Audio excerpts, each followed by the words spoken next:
Hi, I'm Rein with Fazio Frets and Friends, and I'm here with Luthier Tom Rein.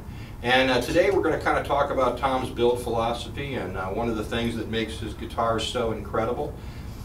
This is without a doubt one of the finest guitars that I've had the opportunity of playing. And whenever I say that it's probably in the top 5, I really do mean it. This is I don't say that lightly. It's a very incredible guitar, and his guitars have a uniqueness to them that they sound much more like a guitar that's been played for decades already. They have a real openness and a bloom around each note when you hit them. You don't have a guitar that dies off, you have a tremendous amount of sustain. And for a player like me, I'm a light player, I like a guitar that produces a ton of energy so that I don't have to work quite as hard. So without further ado, Tom, thanks for being here. And why don't you kind of give us a little idea about your background and the way you build guitars? Yeah, thanks, Brian. I started out making guitars back in the 70s, making steel string guitars, and did a 3-year apprenticeship with Edward Rose in Lexington, Kentucky. Then my interest gradually took me into making early instruments, lutes and gambas and that sort of thing. And then that led me into the classical guitar world, where I stayed for about 20 years making nothing but classical guitars.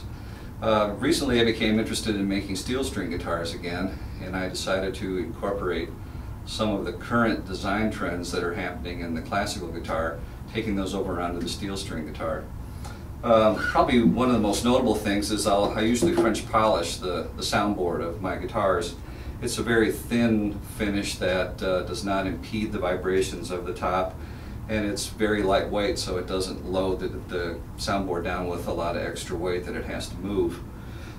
It is perhaps a little bit more fragile than the normal catalyzed urethane or nitrocellulose finish, but I believe that the added benefit in tone and responsiveness is worth the extra amount of care that it takes. Another design option, or a design feature I should say, is the double sides. Actually make the rim assembly out of 2 layers of wood that are each about 2 millimeters thick, which gives you a rim that is very strong. It's over 1/8 of an inch thick. The theory behind this is if we could somehow imagine stringing up a guitar without a soundboard in place, which of course is impossible, but if we could suspend the bridge here and bring it up to pitch, the guitar would literally fold in half. So that kind of proves to us that the soundboard is forced to take up a pretty fair amount of just purely compressive string tension just to hold the box together. The idea behind the double side is to take up more of that purely compressive string tension, which really doesn't have an awful lot to do with sound production, and allow the soundboard to vibrate more freely. Another design concept that I'm using that is an old concept that has started to gain some favor with current builders is the adjustable neck angle. The string action is adjustable by a Allen bolt right here in the heel of the neck. While the guitar is up to pitch, you can take an Allen wrench and put it in here and just adjust the action to suit your playing style or the humidity level that the guitar is accustomed to. The saddle stays constant. This is set up for the optimum sound of the guitar, and all adjustments to the playing action can be achieved just with a little twist of the bolt in the neck here.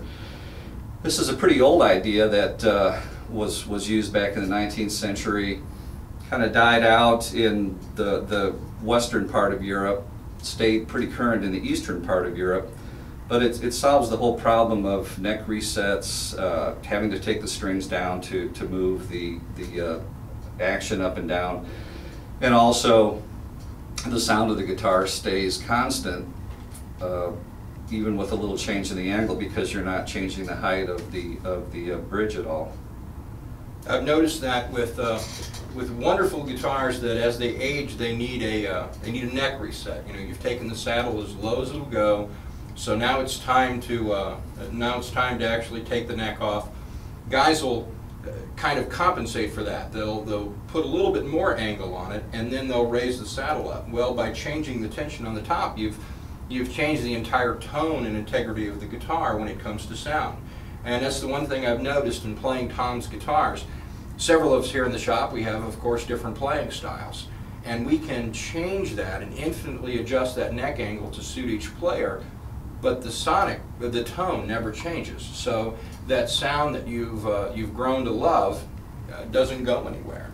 I think that's a pretty important thing to look at. If you're in the area, swing by Fazio's Frets and Friends and meet Tom. Check out his wonderful guitars. You'll be very, very happy that you've had an opportunity to play one of these.